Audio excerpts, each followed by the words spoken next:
Attendez, là. Je ne pourrai pas être avec vous ce soir puisque je suis retenu à Fronton pour des obligations professionnelles, mais je tiens tout d'abord à remercier ceux que l'on appelle les FABAC, Christelle et François, d'avoir organisé cette soirée et la famille Lacham pour tout ce qu'ils font pour l'UFML. Pourquoi l'UFML? Pourquoi adhérer à l'UFML? Déjà, si vous êtes présent dans cette salle, c'est que vous posez des questions relatives à la profession de médecin, au statut de médecin. Une part du travail d'éveil est donc faite. Peut-être faites-vous le constat que votre profession, notre fonction est régulièrement attaquée, dévalorisée et progressivement nous échappe. Vous avez raison, mais la réalité est bien pire encore. Pas un secteur de la médecine n'est épargné. La crise est majeure, nous y reviendrons.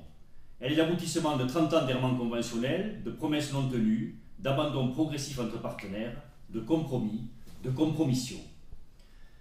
Mais également, osons le dire, un peu de notre faute à nous tous, isolés ou pas, au sein d'un métier prenant, difficile et responsable, où trop souvent nous avons considéré l'organisation professionnelle comme chose annexe, et l'avons laissé à ceux qui en ont fait leur métier et dont les erreurs nous impactent aujourd'hui, et plus encore demain.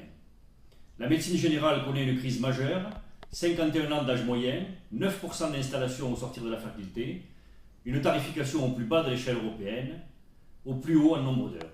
Les déserts médicaux sont une réalité, les zones en voie de désertification se multiplient, zones silencieuses, véritables bombes à retardement qui vont exploser à notre face très bientôt.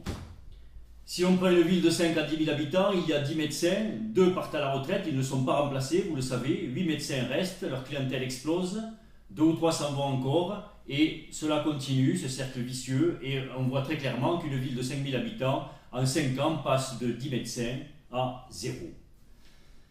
Les solutions proposées par le gouvernement, qu'il s'agisse de maisons de santé pluridisciplinaires ou autres, aux médecins salariés, obéisseurs d'organismes subventionnaires, les ARS, qui subventionneront 1 an, 2 ans, puis refileront le bébé à un organisme mutualiste qui inclura la structure au sein d'un réseau de soins. Nous en reparlerons. La médecine libérale dans son ensemble va mal, vieillissement des acteurs, tableau d'inscription à l'ordre avec 25% de diplômes étrangers, alors même que nos jeunes quittent le territoire pour étudier à l'étranger, et au regard de la rémunération et de la façon dont ces pays-là traitent les médecins, bien souvent, y restent. Je ne m'étendrai pas sur l'avenant 8 et le contrat d'accès aux soins, il vous sera exposé ce soir dans les moindres détails par nos intervenants. Je dirai simplement que ce contrat est le symbole du renoncement de vos représentants, enfin, de certains de vos représentants. Une promesse électorale a été faite, il fallait l'honorer, peu importe le prix ou la véracité des arguments. Certains ont obéi, par faiblesse c'est possible, par calcul c'est certain, par intérêt, je vous laisse deviner. Mais le fait est là, votre avenir est directement impacté par cet avenant, la médecine est directement impactée par cet avenant. La chirurgie libérale est menacée sous un régime qui ne lui permettra plus de réaliser des actes techniques et modernes, qui nécessitent l'utilisation de matériel cher, non typé ou non remboursé, ou la location de matériel. Votre liberté, votre indépendance est menacée. Pardon. Ceux qui vous parlent de victoire et d'apport, de qualité de soins et de gains, de solidarité et de solvabilisation vous mentent. Nous allons vous l'expliquer au cours de la soirée. Les établissements privés souffrent de choix politiques qui les fragilisent. Passés de 1300 établissements à peine plus de 700 en 12 ans, 20% sont au seuil du dépôt de bilan et les fonds de pension n'assurent qu'une solidité de façade. Les hôpitaux publics voient la qualité des soins se dégrader sous une gouvernance qui maltraite les équipes et ignore ou écarte les avis des médecins au profit d'administratifs qui pensent sans partage l'idiot utile des ARS. La médecine est impactée par la multiplication des agences de tout, où des administratifs non médecins ou des médecins fuyards gouvernent et édictent des principes de responsabilité débiles, des procédures idiotes et inapplicables. Les clans, CLUD, CRUC, CEPOM, certification, EPP, DPC, ETP, DMEP, acronymes toujours plus nombreux qui impactent notre vie et qui la dirigent. Un point commun à tout ceci, ils sont tous sur vos heures de travail et pour les libéraux non rémunérés, donc coûteux.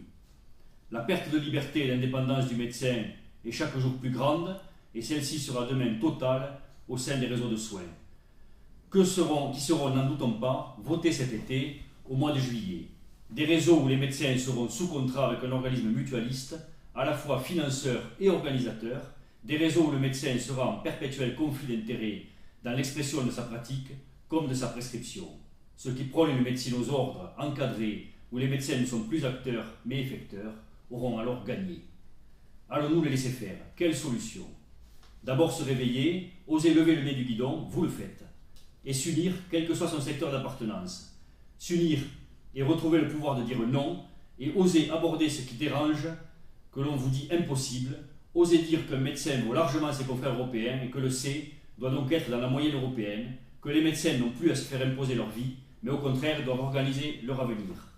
Force est de constater que ce système basé sur le tout administratif, les agences, l'encadrement, la lourdeur, est un échec. La défiance doit donc laisser place à la confiance, les médecins doivent être entendus, vous devez être entendus, les experts du système, c'est vous. Je vous laisse avec les organisateurs de cette soirée, je vous laisse à leur expertise, participez, soyez acteurs, rejoignez-nous, osez enfin prendre main sur votre avenir, parce que depuis trop longtemps, nous avons laissé faire. Je vous remercie.